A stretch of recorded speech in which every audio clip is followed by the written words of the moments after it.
Kia ora, everybody.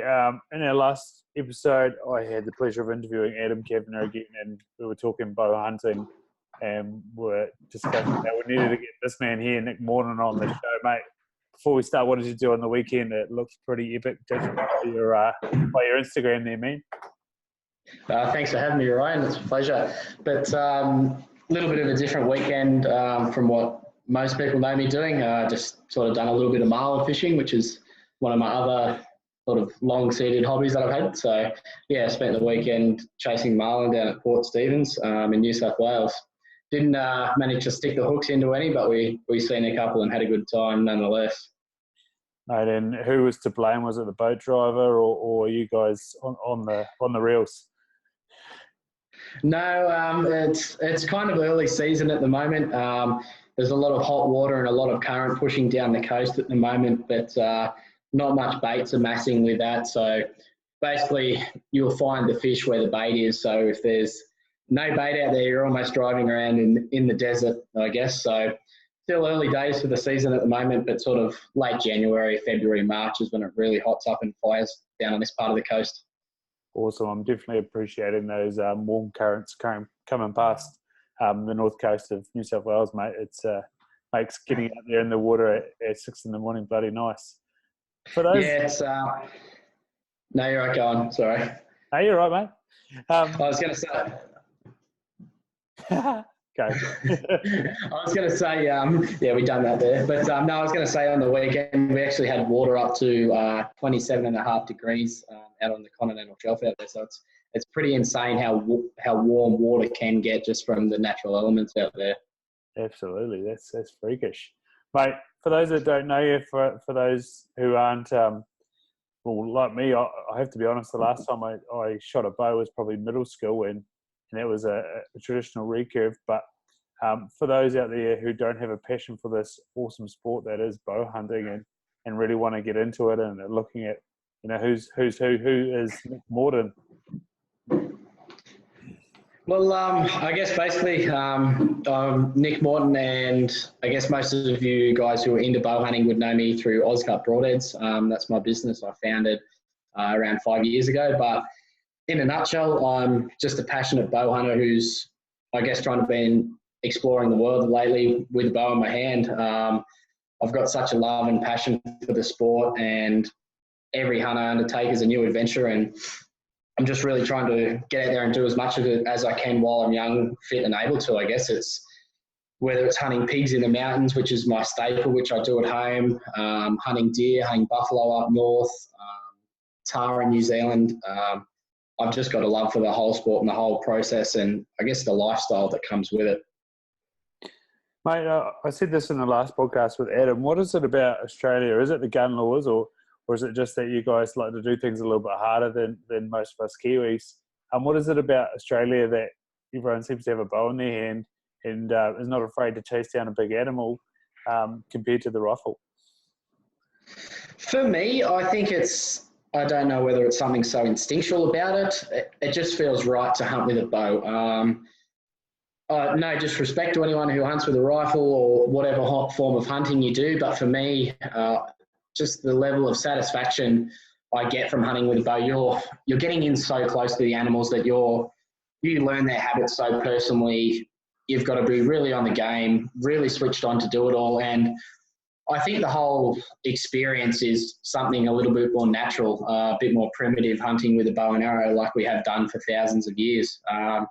But for me, it's just about getting close and being able to interact with them animals at such a close distance.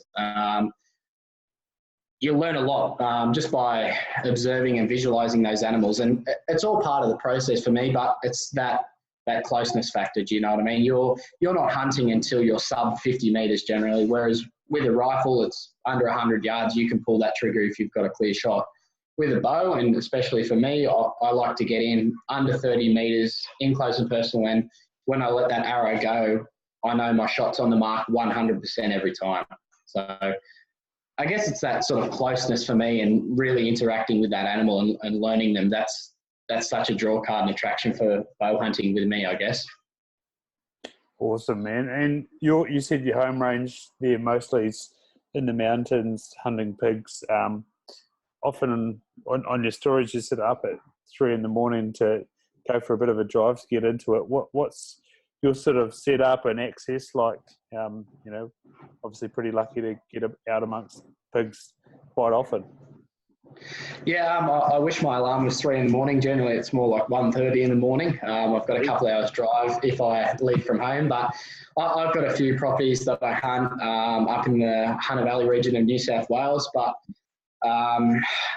generally going for a hunt, I've got to drive anywhere from 2 hours to 4 hours to go for a hunt. So if I want to get out there and be there at prime time, which is as the sun's rising, I've got to get up at 1:30 or do whatever I've got to do to get there. But I've got a few places ranging from 500 acres up to about 5,000 acres in the hills. Obviously, they've got other species there as well, but over the years, I've just been really drawn to hunting mountain boars. They're very elusive in their habits, nocturnal a lot of the time. You can't really call them in. They don't have a rutting season as such. They're very unpredictable and elusive animals. So knowing that they're there but not seeing a lot of them get shot or harvested for me is the draw card. And obviously just seeing 100-kilo mountain boar on the hoof in the wild it's something in itself. They're just such a big, aggressive, intelligent, and sometimes intimidating animal. I don't know if from your own perspective, you look at a boar compared to a deer. A lot of people sort of discount pigs and go, oh, it's only a pig, blah, blah, blah. I don't know. What's your personal thoughts on it? Mate, in New Zealand, obviously, they chase them with dogs and stick them and even go with a rifle. Everyone's pretty dubious about the shield on the thing. So, I love eating boars. So if one came across, I definitely wouldn't be picky. I'm pretty amateur when it comes to hunting, and that's why it's so awesome to get in touch with people that are, out there testing themselves so much. Yeah, sweet. Yeah. What I was sort of getting at with that was a lot of people like, oh yeah, it's only a pig, it's stupid, blah, blah, blah. And what I sort of try and say to people is, how many big fallow deer do you see shot every rut? You'll see a lot of big deer hit the deck, but it's how many big mountain boars do you see get shot every year? And big proper mountain boars, they're a lot further and few in between than, say, deer and things like that. I think because people, they don't go out and specifically target them, they're a very hard animal to come across unless you're very, very specifically targeting going to hunt a big boar. You're not going to sort of stumble across one at 9 in the morning whilst you're hunting fallow or things like that. Those boars, they're an hour after the sun comes up and an hour before the sun sets is typically when you're going to catch them out. So you're generally in the mountains, unless they're rushing or it's windy, you're not going to be shooting them at 1 in the day typically.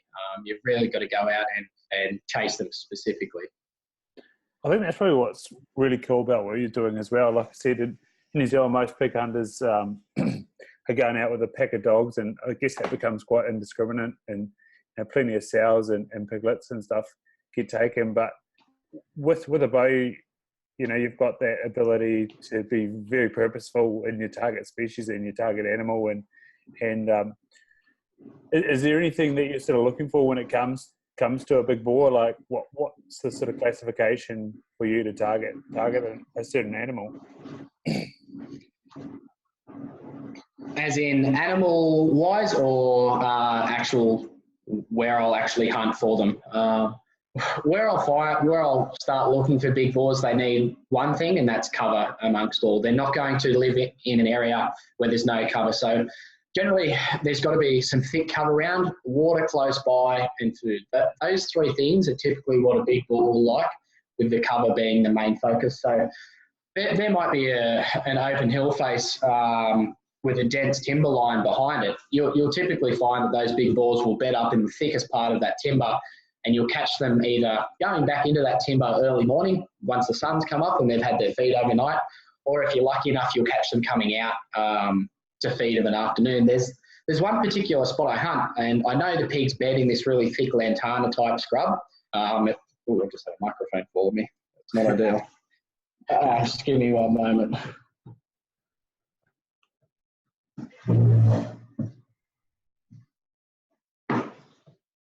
just got my technician here sorting things.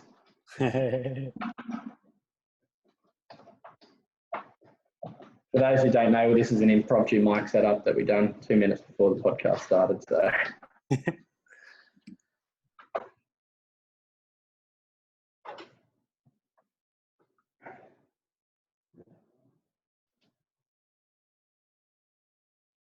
yeah, I'm just going to touch it.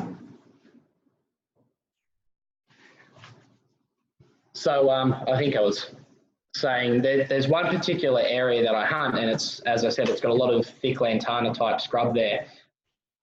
It's basically impenetrable to walk through, but if you get in there and have a sticky beak around, you'll notice there's a lot of pig beds. You'll find a lot of droppings in there. So it's like, okay, this is where pigs obviously come and bed during the day or when they're not feeding. So I'll know they're there, but I physically can't hunt them in that. So I'll basically go and sit off this clearing of an afternoon, and I might sit there from 4 o'clock or 5 o'clock once the thermals start dropping down the mountain. So for those who don't understand what the thermals do, basically, whilst the air's hot and the sun's in the air and it's heating it, the air is going to be more likely to rise up and go over the mountain.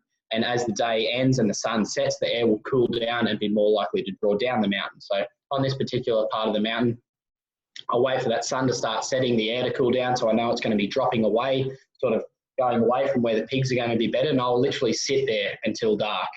A lot of times I won't see anything come out, but when I do see something, it'll be half an hour before it's totally pitch black. You'll hear the rumbling in the bushes, you'll hear the sticks rumbling, you'll be like, okay, here he comes, and there's your opportunity at the boar, and you'll catch him coming out half an hour before sunset. And there's a few factors that sort of determine when a boar in the mountains is going to come out and feed. And the best time, in my opinion, to hunt them is in the middle of winter. So the colder, the better. And what the cold does to the pigs is they're like us. They want to be comfortable and they want to be warm. So if you get those nights once it dips below -2, -3, -4, I sort of get a little bit excited and go, okay, maybe these boars aren't going to come out and feed of a night like they typically do. They're going to stay in their warm bed because it is so cold.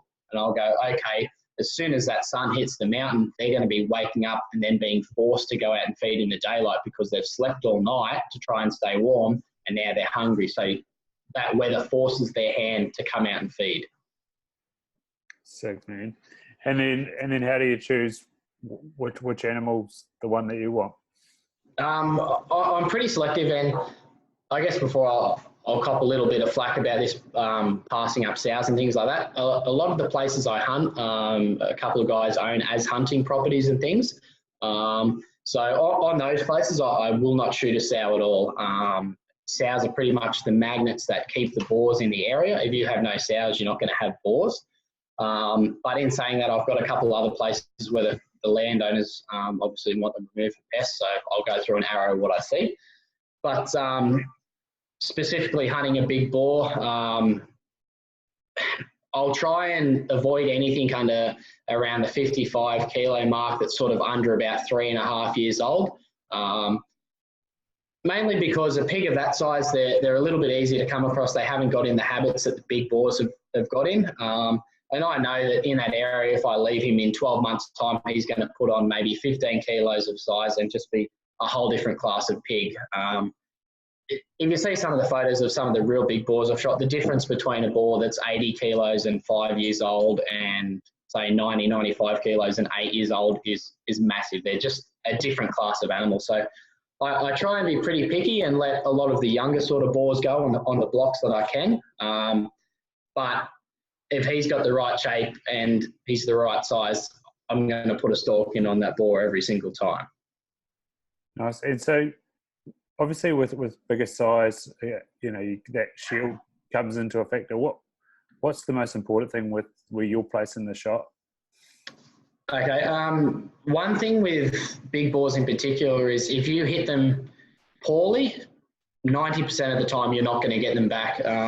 In comparison to a deer or goat or whatever, you might put a bad shot on them. They might run 200 yards and bed up under a tree. Unless you're really putting your arrow on the money with a big boar, they will just keep running and running and running. So you don't get those second chances. So I'm a big fan of a broadside shot, basically dead broadside, and for those of you who know what the triangle is, which is basically the formation that comes around the scapula and the leg, it goes forward in a bit of a triangle shape, and that's sort of avoid where the heart sits. Basically, what I'll try and do is I'll try and aim for the top of the heart and the middle of the lungs. So essentially what you're doing is cutting the top of the aorta and the main arteries from the top of the heart, but you're also taking the oxygen out of them by shooting them in a double lung, I guess. So for me, that shot is typically between a third of the way up and halfway up the animal. Some guys, particularly deer hunters, will like to shoot animals a little bit lower, but for me, shooting just that little bit higher up the animal will allow me to take top of the heart, middle of the lungs, and it has a little bit of leeway for error. If I shoot too high or too low, I'm still going to hit either lungs or heart. Whereas if you're going for a pure heart shot, which a lot of guys do, if you hit too low, you could be going through no man's land and hitting nothing at all. So, but in saying that, on those bad shots, on big boars, I've seen shots that I would consider as good shots that have just taken out. That's a quartering shot, and you take out the main part of one lung, and you'll clip the back of the second lung. I've seen big boars carry shots that they really shouldn't have and not being recovered. So it's really important that on those really big class of animals, you really put that arrow on the money. Mate, and obviously you're the man to ask what's crucial in an arrow and a broadhead. Age-old question. There's no right or wrong answer with that one, but for me personally, I'll speak on what works for me. I've narrowed down my setup over the last few years, and basically the setup for me, I use our Ozcut 150 grain 3-blade broadhead, but it's in a smaller cutting diameter than what 3-blade broadheads are typically. So it's a 1-inch cutting diameter compared to, I'd say, conventional 3 blades, which are 1 1/8 or 1 1/4 cutting diameter. So essentially, it's a more acute cutting angle, which allows it to penetrate a little bit further. So you're allowing for fighting pad, contact with bone and things like that. But what that third blade does, in comparison to a 2-blade, that third blade will allow the fighting pad not to seal up. So on those big boars, they can have a fighting pad up to almost 2 inches thick that can seal up and obviously prevent blood from escaping and whatever. So that third cutting blade, it prevents that. So you'll have a 3-blade cut with almost the penetration of a 2-blade broadhead. So for me, that size broadhead has worked flawlessly over the years, and I've just got so much confidence in it. But obviously on a reasonably heavy arrow, for the bow hunters out there listening, I run an arrow generally between 550 and 570 grains, with about 220 to 250 grains up front in between the broadhead and the outset. So a lot of forward center, which is the weight distribution from the axis in the middle of the arrow towards the front of it. But just obviously my recommendation is a sturdy broadhead with a bit of weight in it that's going to hit with a bit of authority, as opposed to just go fast through the air and stop when it hits bone. Mate, you've just really set something off there with me. At school, were you into maths and physics much, or is it just been driven by how an arrow flies? A little bit. I guess it's been a lot of trial and error over the years. Just to digress a little bit, how I was led to start Ozcut in the beginning was I'd shot a few American brand of broadheads, and I sort of wasn't happy with performance. I was bending a few, I was snapping a few. And I remember on this one particular hunt, I was still only reasonably young, and I shot this really big boar, and basically I got about 2 inches of penetration because the broadhead basically snapped in half when it shouldn't have on a rib. And I just said to myself, I can do better than this. I don't like this design. I can do better. And that led me down the path of creating Ozcut, I guess out of necessity somewhat, because I'm such a perfectionist with my gear. So over the years, through trial and error, different setups, seeing what's worked, and obviously just harvesting so many animals, you really sort of get to know what works and learn the theory behind it. So I'd say a little bit of both, a bit of practical experience and obviously some theoretical knowledge. Yeah, nice. So what was sort of your first steps into kicking it off? Did you, obviously it's a small piece of piece of metal which means so much. What did you sort of start to get the company off and running? Well, to start with, it wasn't started as a company. I basically said, hey, I'm going to make this broadhead. I had some friends with parents who had an engineering workshop, and basically said, I want to make these for myself. And the first broadhead we made was our 185 grain 2-blade. So that broadhead's been superseded now to a 175 grain broadhead because that's obviously standardized size you shoot. But I made that broadhead to the specs that I wanted because that was what I believed to be the superior broadhead at the time, and basically made that for me to use. So starting it as a business, I sort of somewhat started it back to front, inside out, with how I would have in hindsight if I knew that was the clear-cut direction I was going to take. But it went from one broadhead in the 185 to a 125 grain 2-blade, which went to a 3-blade. And then I said, hey, I've got a lot of traction with this, got a lot of support from a lot of guys here in Australia, made our takedown series, which is a value for money broadhead. I may have then come out with the Ultra 4, which is our brand new 4-blade broadhead that we've got. And I'm just about to release our new Hurricane series broadhead that probably if you're listening to this now, you may have seen something about it, which is one of our new patented broadheads for 2019. So I guess the range is really starting to grow now, which is pretty exciting. We've got a lot of support there, which has allowed us to do that. But in essence, it all started out of necessity for me wanting more out of my equipment and gear. That's awesome. And did you have any local competition with that, or was it just something that, hey, finally we've got something that's locally made and everybody went with it? Not really. A lot of bow hunters at the time, American stuff was all we had. Bow hunting in Australia is still a very small demographic, so we're not as spoiled as, say, America, where they have everything. So it was basically, and particularly 5, 10, 15 years ago, it was you used what you could get. Obviously now we've got a lot more choice with things online coming in, but I'd say a little bit of both. It was sort of, hey, here's some Australian companies starting up doing broadheads, and also a new style of broadhead than what was typically coming in from over in America. So it was something that was more suited to Australian bow hunters.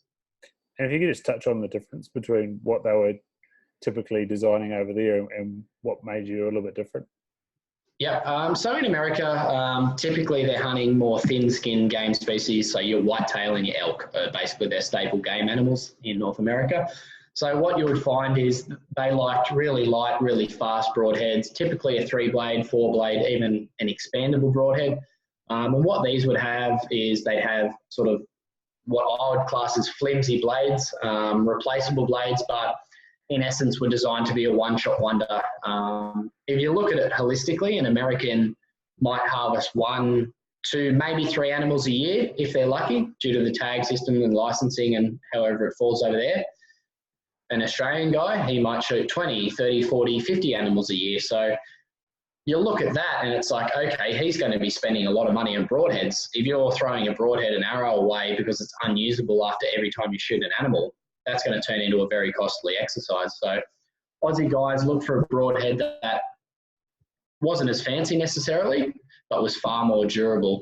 So with our heads, I've had guys shoot 10, 15, 20 animals with the one individual head before they've lost the arrow. So that, because it saved the guys a lot of money and it just suited the style of hunting we done. You could shoot 1 or 2 animals a day with the same broadhead in your quiver and keep going and not having to worry about it, compared to an American head, which 90% of the time you would shoot it and then throw it in the bin.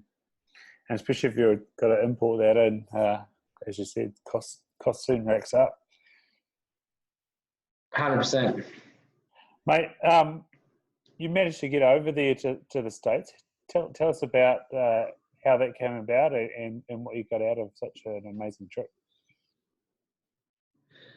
So I've been, I guess with Ozcut, I've been to America 3 times now. I head over again in about a month's time exactly for the Western hunting exhibition over in Salt Lake City in Utah. But my first ever time to America, I went with the guys from Brackenware, an Australian startup company who were doing camo And we went over to the Great Outdoor Show in Pennsylvania.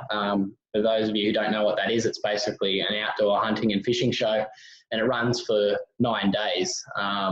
9 days seems like a long time, but when you're exhibiting at a show, it's an eternity. But what I learned, it was a little bit mixed going over to that show. A lot of people, obviously, we're still a start-out company, still growing our presence. So most of the people hadn't heard of us, but the actual concept and style of Broadhead, I wouldn't say wasn't suited to the demographic there, wasn't known to the demographic. In Australia, a two-blade broadhead is our staple broadhead. It's our bread and butter. It's what we've used for the last 50 years. Everyone knows how effective they can be, and they work. There's no questions about that. Over there, guys would come up and have a look, and they'd see a two-blade broadhead and go, "What's this?" That's like what the Indians would use. And we're just baffled that something so simple with no moving parts, nothing to expand or close or anything like that, something so simple was so effective. And I guess they doubted its effectiveness, and I'd show them albums and albums of photos and things like that. And I guess because it was something they weren't used to seeing, and what's been ingrained in them has been expandable broadhead or three-blade broadhead, it was very, very foreign. It was very hard to convince them that this is a super, super effective broadhead and design. So with that in mind, I was like, okay, that show was good. It was got a bit of exposure out there. We spoke to a lot of people, and I sort of told my theories behind broadheads. And once you'd have the conversation to people, they'd sort of relate to you. And we had a lot of people try the products, which was good, and still have hunters over there using them. But the show that I went to the year after was the Western Hunting Convention in Utah. And what I seen was this demographic was a lot more elk hunters and big game hunters.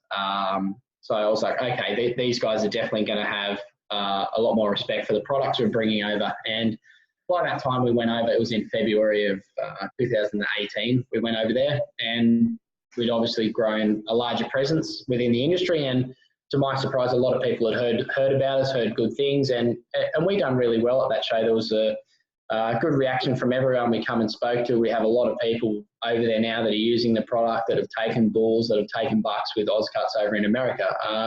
So it was really, really good to see. And again, I'm going over in another 4 weeks' time, so I'm looking to, I guess, see what the reaction is after another 12 months of those heads being in the market, and the guys over there seeing that they're really world-class broadhead, I guess. And so what do you think is key to the awareness in such a big market? Mr. Green Tree? If I knew the answer to that one, probably to be doing a lot more sales. But I guess it's just getting out there and just obviously the awareness to people. The more people that can see that this broadhead's quality, and the more people that put their trust in it, which is happening. Our team base is growing exponentially at the moment, you know. Basically, you'll have someone and you'll see they'll buy a pack of broadheads, and they'll get 3 broadheads and try them out and be skeptical and whatnot. And then you'll get a message back a couple of months later and be like, hey guys, just harvested my first elk with this broadhead, got a pass through, hit the opposite shoulder blade, broke the shoulder or whatever. And guys sending you messages full of confidence and just really, really loving the product. And the more of that we get, the more of their friends and their peers will also start seeing, hey, this broadhead's pretty good. So I guess it's just a process of becoming trusted and people knowing that you're a quality brand out there for the right reasons. So every year we're growing and giving broadheads to a lot more people and getting a lot more people on our team. And those people, that they've been shooting our heads and they keep coming back to it. So I guess if we can keep doing that, obviously the popularity is only going to grow. Nice, and I guess that ties in as well with the ethics of hunting. If you've got something that's reliable, repeatable, and does an excellent job, and it means that you don't lose an animal, then you're going to keep at it. Would you say that's one of the most important things when it comes to a broadhead? 100%. Well, what I say to a lot of people is I say this is a broadhead that you release that arrow, this broadhead will do the same thing every single time. It has nothing to open, it has nothing to expand. It's going to do the same thing every single time. You're not going to be worrying about equipment failure on animals, which which has happened to me in the past and obviously led me to starting Ozcut. So that's a massive focal point for me, and that's what I say to everyone. You screw this on the end of your arrow, and you know it's going to work for you. Put 100% trust in it, and I guess it's also something we owe to the animals. You know, if you're going to be out there taking a life, we need to be doing it ethically and everything like that, and using the best possible equipment we can. So if guys can put that trust in there, deliver that ethical shot, it's just all the more better for us all. Absolutely. And I suppose when it comes to you've chased down, you've stalked in, adrenaline's high, and you're going through your process. I guess not having that doubt in your mind must be crucial, because I'm sure the process is the key thing to letting off this nice smooth shot. Yeah, that's right. Yeah, so you do all that hard work. You don't want to have to be worrying about, is my arrow going to do this? Is my broadhead up to the task from here? Use the gear that you know is going to work 100% every single time, and that's just one less thing you've got to worry about. You've just got to get in range, get that shot, and put that arrow in the right place, and your equipment will do its job for you. Mate, is one of the benefits of your product that you can actually practice with the broadhead and get a really good feel for how it's going to fly when you're practicing, or is you're still in danger of a bit of damage? No. Obviously, I encourage everyone to practice with the broadheads that they shoot. Just for the people out there who don't know, some of the American broadheads that are typically expandable and things like that, you can't shoot those at targets, obviously, but they do come out with practice heads and things like that. But what a lot of people do is they'll practice with field points at the same weight of their broadhead. However, me personally, I'll only ever practice with my broadheads, because if I'm out hunting, I'm not using a field point, I'm using a broadhead. So why would I practice with something that's not the real deal every time?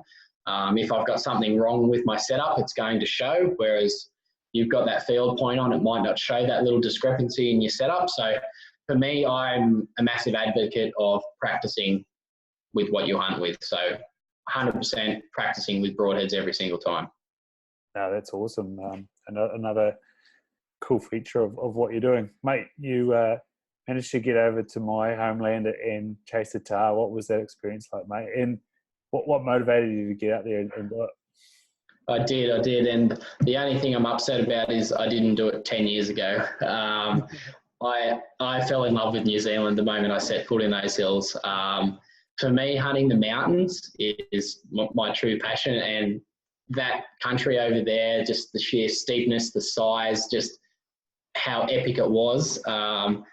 It's something else. If anyone out there listening is wanting to go to New Zealand, do it and thank me later. It's just the best experience. But what I've been saying I'm going to go over for about the past 2 years now, and prior to that, sort of work commitments had not allowed me to do that. And I was on Instagram one day, and for those of you who know Tom Jones, the tahr man over there, he posted something, and I shot him a message, and in which he replied, "When are you coming to shoot a tahr?" And basically from that conversation, about 2 days later, I had flights booked to head over and go hunt tahr. So it wasn't something that was planned as such. It's sort of just spur of the moment trip, and it happened. So I went over with Aidan and James Doomstis, the two brothers, and we had no expectations, no idea what to expect, and we come home with myself shooting a really good bull and Aidan having chances on another two. So that trip for me has, I guess, ignited something a little bit deeper there, and I can see myself going on a couple of trips to New Zealand every year. Everything about the hunting over there appealed to me on so many different levels. But we only went over for 5 days, and I was very lucky to shoot the bull that I shot. If you haven't seen it, it's 13 inches and some change, and he was 10 and a half years old. So a massive, massive old trophy bull. I shot him at 6 yards, actually, out of his bed on the side of a cliff, which was epic in itself. So I went over there happy to come home empty-handed, and I've come home with a 13-inch bull that most people dream of. So that trip in itself was just amazing. But I want to go over there again just to experience it all again, those mountains, the steepness, the harshness of it. it's just a magical place over there. Shit, yeah. And it's something I can't wait to get back to, actually. But we sort of pushed and pressured because of, and it's what we talked about when we talked about hard yards hunting, that the tahr, were under threat for a little while there of a massive cull, and more of the politics behind that has come out. And thankfully, the Deerstalkers Association and the tahr Foundation have got them behind it and meant that that's not the case. But was that sort of what gave you a little bit of a push that, hey, these things might not be so accessible anymore? It was a little bit of a push, and I'll be honest, when all that first come about, I was like, shit, I really need to get over there. Like I was kicking myself up if I hadn't, and it would have been a terrible loss if what was planned did go ahead. But I wasn't planning on getting over until about May this year for the rut. I had if you had asked me 2 weeks before if you're going to New Zealand in December, I would have said flat out no. So it was more the fact of why not at the time, and I had a couple of spare days. Aiden and James lined up some time off as well, so it was more of a spur of the moment thing for December, but it was definitely something I was going to do within the next 6 months, and hopefully I'll probably get over again in May, which I plan to for the rut. But yeah, it was definitely just a spur of the moment trip, which I'm really, really glad we went on. Oh, so what sort of area were you in? Were you in a ballot or just an open country area? We were we were down around the Mount Cook area on the east coast down there. So I don't know the land too well down there. Tom was kind enough to help us out with a few spots. So we basically hired a car and we'd go and check out a spot. If that was no good, we'd go to the next spot. Okay, there's a couple of bulls in here, and basically figured it out. By day 4 and 5, we sort of knew where there was a few bulls living and whatnot. But it was a little bit of trial and error and just sort of feel around and just spend a lot of time behind the glass where we were, I guess. Shit, yeah. And so mountains, how did you prepare for that?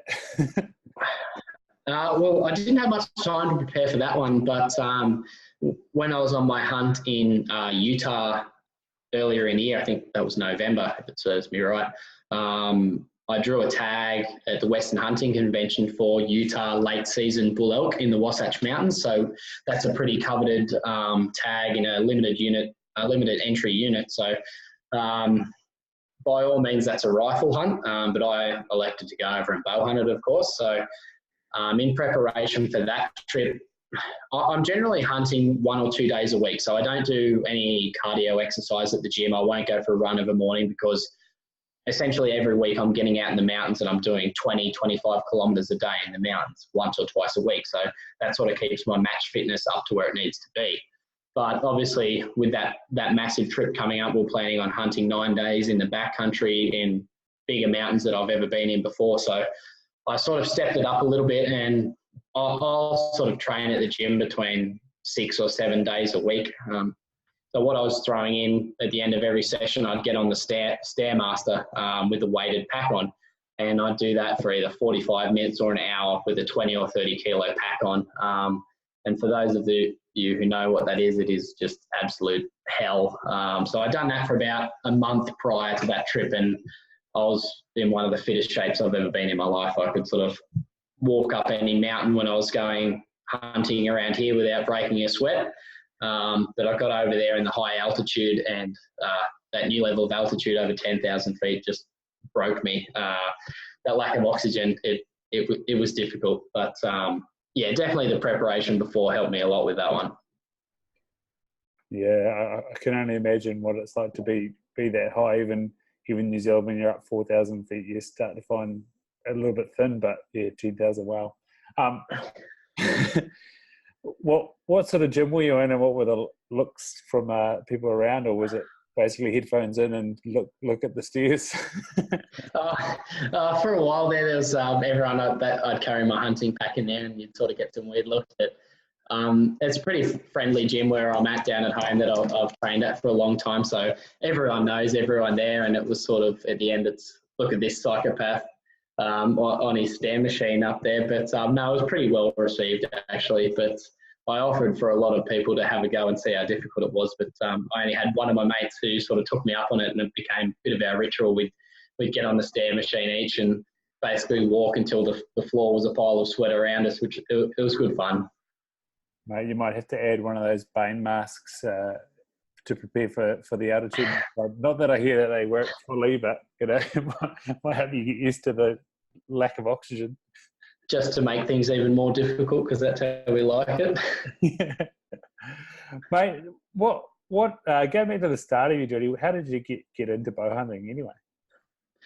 There was no direct path or lead into bow hunting for me. My father, when he was younger, he was into hunting with rifles and dogs and things like that. But sort of when the gun buyback happened in Australia, he handed over a lot of his, all of his firearms basically. So he was getting out of the sport. I'd done a lot of fishing when I was young because that's what Dad's very passionate about. But we grew up on a little bit of land, and I just find myself every weekend as a young kid, I was going out wanting to explore. I was fascinated by nature, animals, everything like that. And sort of from as long as I can remember, really, I was always on the weekend making bow and arrows out of bits of bamboo with fishing line and making up arrows. And I was always fascinated by archery. And when I started school, seeing DVDs by the likes of Brad Smith, the original Hogs of Oz and things like that, that was a massive, massive thing for me. I just remember thinking, that is what I want to do when I'm older. I want to hunt mountain boars. From a young age, I just said that I really, really want to do that when I get older. And basically from a kid, it's always been something I've wanted to do, and I've slowly got into. I basically self-taught myself everything, slowly gained access to properties, and it's my passion in life now. So it's what my life revolves around, but there's been no direct lead into it. It's just something that's felt so instinctive and natural for me to do. It's when I'm doing it, this is what I'm put here to do. So yeah, it's been a slow transition process over my life to it, but I can't see myself not being a bow hunter. It's just who I am. Awesome. And in school, when somebody asked you what you're going to do and you said hunt boars in the mountains, what was the response usually like? It's obviously in the area I am, hunting was somewhat accepted. It's not like I grew up in inner Sydney or anything like that where it was this taboo subject. But definitely when I was young, I would not have foreseen myself hunting or doing as much hunting as I am now. I guess it keeps growing from that, but it's something I've got a passion for that I'll take to the grave now. It's about everything I do. I just can't do enough hunting, basically. I'm so passionate about it. And I guess helping other people get into the sport, bow hunting now is seemingly a lot more culturally acceptable, and there's a lot more people getting into it, whether they're wanting to harvest their own food or they're interested in archery. The demographic in Australia is definitely growing, which is a great thing.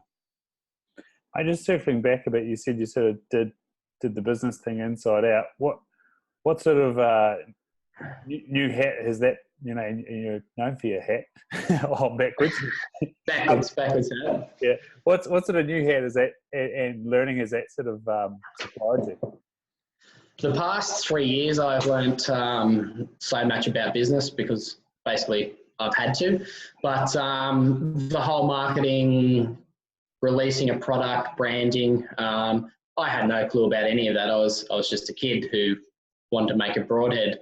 But since then, I've got another business as well with one of my lifelong friends at the moment. And I've learned from a lot of mistakes not mistakes, just trial and error. But when you make a mistake in business, it obviously costs money, and money is what you need to establish a business. So a lot of those mistakes I made along the way, I've been able to obviously learn from, and doing things the second time around, I've eliminated a lot of factors that have cost me a lot of time and money. So we've been able to release products with our other business, which is the supplement brand. So basically I've learned from my mistakes, can do things a lot more efficiently, know how to do it the right way the first time, I guess, without going into too much of the technical side of things. But definitely I'm a lot more of a business-minded person now than I was 4 years ago, and I still am every day. I'm learning a lot, reading as much as I can, and and podcasts, you know, like you've got your podcast yourself. They're hives of information out there for people who want to learn. Awesome, mate. How important, you know, you're a big one for creating content even on your hunts. How important has social media played in getting the brand out there? Oh, it's a massive part. Social media is growing so much, and it's going to be such a massive part of our future. A few people out there obviously point out the negative things, or try and be negative about social media, but for me, it's just sharing what you do and making it accessible for everyone, you know. Whether it be posting your hunt on an Instagram story and having everyone follow along, or just posting general content to people who you couldn't reach through a bricks and mortar store or through a magazine. You know, like typically 15 years ago, everyone bought hunting magazines, everyone bought archery magazines. Now you jump on Instagram and see what everyone's doing. Oh, where's he going? He's going hunting in Cape York, or he's going over to New Zealand, and you're following along almost on a live basis. So the whole demographic of how we see it has changed, and everyone can follow along on almost basically live and feels as if they're there themselves. So I feel like if you can share part of that journey with people and sort of let them know what you go through, the struggles, everything like that, it's a great way to just give an insight into what you do, and which obviously in turn promotes the products when you see they work. Awesome, mate. And what is your tags like in the morning? Obviously being sort of eight or 9 hours out from the USA, how many posts do you wake up to from over in the States now? Oh, it's every day. It's, we've always got people tagging us, whether it's just flinging arrows down the range or someone's hunting a tag somewhere in the country. It's good to see. We've got a massive community now of people with Ozcut. So particularly not just in America, over in South Africa as well. I'm just in the process with setting up our South African Ozcut website. So we've got a lot of interest in South Africa, but for those of you who don't know, the postal service over there is just absolutely atrocious. For me to send something, it'd be like guys get broadheads 7 weeks after they've been sent, if the broadheads are still in the box type arrangement. So I've got one of my friends over there, Danny, who's going to run the South African arm of Ozcut Broadheads. So that's a pretty exciting thing for 2019. So setting that up over there, which will allow the guys in South Africa and Greater Africa itself to sort of be part of the team and be able to use our products. Nice. So a bit of insider trading. If there's any good logistics companies in South Africa, invest now. That's been my week this week, sorting that actually. So, mate. So, what was the sort of setup for your Africa hunt last year? You guys seemed to be around a waterhole, and you had a guide. What was the key sort of aims and focuses of that hunt? Yeah, so last year, I think it was in August, I went over to hunt with Asombe Nord, which is an outfitter out of Namibia. I met Harold, who runs the outfit at the Wild Deer Expo, I think it was a couple of years back. And basically, we'd spoken a few times, and he invited myself and Liam Woods over. And basically what he wanted us to do was showcase his operation and basically get the word out there and show other bow hunters that, hey, this is what happens over here, and this is how accessible it is to get and do a hunt in South Africa or Namibia, because it's a long way to go. There's a lot of misunderstanding and a lot of confusion with what those hunts entail a lot of the time between us. But basically that hunt, typically over there, you're in a ground blind or tree stand, which is typically over water or a game trail, generally over water. So we done a large portion of that, and the idea of the trip was to get a lot of content for Harold. So we said, okay, we'll sit in the tree stands, we'll hunt the animals how your typical clients would. So there'd be one water source every, say, 10 kilometres, and because it's so sparse over there in the Kalahari Desert, a lot of the water sources the animals would have to drink at were either man-made or just very small springs. So we'd either go and find a spring that animals had been using, and we'd wire up some tree stands and you'd sit in a tree stand, or they had some more permanent water sources where they had ground blinds.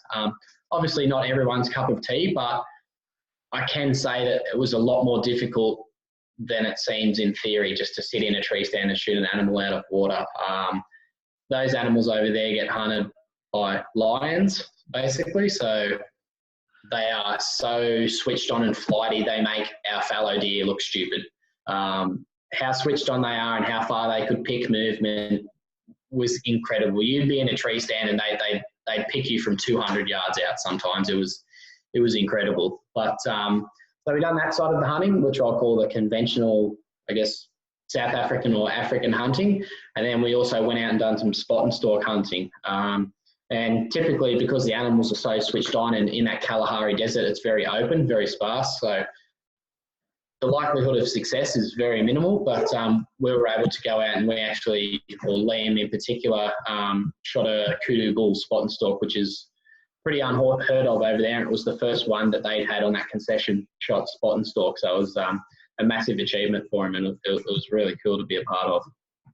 Fantastic. And I'm sort of making my way through the original Modern Huntsman, and Tyler Sharp sort of got a few articles about how much of a real community thing it is. What was the sort of relationship with the rest of the area for that hunting? Obviously, you got to get there. Yeah, no. Harold, I'm just trying to think of the village that was near the hunting concession we hunted. It's slipped my mind at the moment, but basically every animal you shoot, every part of that animal is utilised by the local communities, whether it's either donated or sold to one of the local butchers, which is bought. But hunting and the hunting industry over there is such a big part of, I guess, sustaining those villages and communities over there. We basically shoot an animal, we'd take it back, and then the boys would come and help, and we'd break down that animal after hanging it overnight. It would go in, they would take the meat to the butchery, they would take the skin, tan the skin, where the horns and everything we would keep for trophies and whatnot. But every animal is seen as a resource over there. And it was a fantastic setup, and the culture towards hunting and sustainable hunting over there was very, very strong. And your bull was a reasonably old looking thing with plenty of character. What was that? Yeah, I was lucky enough. I shot a massive big old hartebeest bull. That was on the last day of the hunt. I didn't even know a hartebeest existed until this African trip sort of come up. And I looked at them and I sort of said, I need a hartebeest bull. I don't even know why, but there's just something about them. And for 5 days, they run rings around us. I come to full draw on a couple of bulls. It just could not make it happen. And on the last sit, on the last afternoon, we tried a new spot, and sure enough, had a massive big old bull. Super thick bases, really broomed off, come in, and I managed to put a perfect shot in on him at about 17 metres, and he probably went 50. But that for me was one of the highlights of my trip. That bull, we basically held off 5 days, just the one single animal, and it all come together with about 45 minutes of light left in our hunt. Good pick, mate. Going back to your local range there, what do you do with the meat? Obviously, you've probably got some good friends that look for a bit of wild pork. Not as such, no. In the area that I hunt in the last couple of years, there's been a lot of cases of brucellosis actually in the mountains. So the DPI have issued a few things over the last 12 months, not to come in contact basically with any of the boars in the Hunter Valley region, but I can confirm because I did get brucellosis. I remember reading an email sent out from the DPI and about the brucellosis, and I was like, oh yeah. And I actually shot a boar that weekend, and I cut myself on the broadhead, and obviously got blood on my hands, taking photos and whatnot, and come home, and I remember about 2 or 3 days later, I thought I had what I thought was food poisoning, and I was just constantly vomiting, back pain and things like that, and it just went on, and I ended up going to the hospital. They gave me some things, went home, and it kept going on, and they sent me for blood tests, and sure enough, it come back that I had contracted brucellosis, so it sort of put a bit of a bad taste in my mouth from eating pigs at the moment. But prior to that, I'd eaten a lot of younger sows and things like that with no dramas at all. But I think just for the moment, just to be safe, I'm steering clear of them for a while. But definitely some of the boars I shoot, we obviously take for dog meat and things like that for the property owners. But yeah, it's just in the area I am in particular, there's been a lot of cases of that brucellosis virus. Oh dear, no, that's no good. And there's a big question mark over wild pig in New Zealand started last year as well. Our full family had got quite sick, whether it was because they were eating it a few days later or whether it was the rice or what. But no, they were in ICU. It wasn't good. Yeah, I can confirm it was not a good feeling. I wanted to die at the time. I was in so much pain. Oh dear. Mate, we've been yarning for a good period of time, and it's late, and you're a very busy man. You've got, as you said, 2 companies on the go and organising overseas trips. Where do people find you, and where do people find Ozcut? Yeah, so basically, obviously, Ozcut Broadheads, our main website is just www.ozcutbroadheads.com. If you want to check them out, send us a message on there. But otherwise, if you want to get in touch with me or follow along basically on any of the hunts, my Instagram tag is just Nick Morton with 3 underscores at the end. So shoot us a message, ask me a question. Happy to answer any questions anyone's got. Awesome, mate. What would you like to leave people with? I don't know, something about doing something a little bit different. What sort of something that you've managed to live by, and obviously the fruits of your hard work are coming to the fore? I guess basically from what I've learned over this journey over the past couple of years is if you find something you're passionate about and chase it.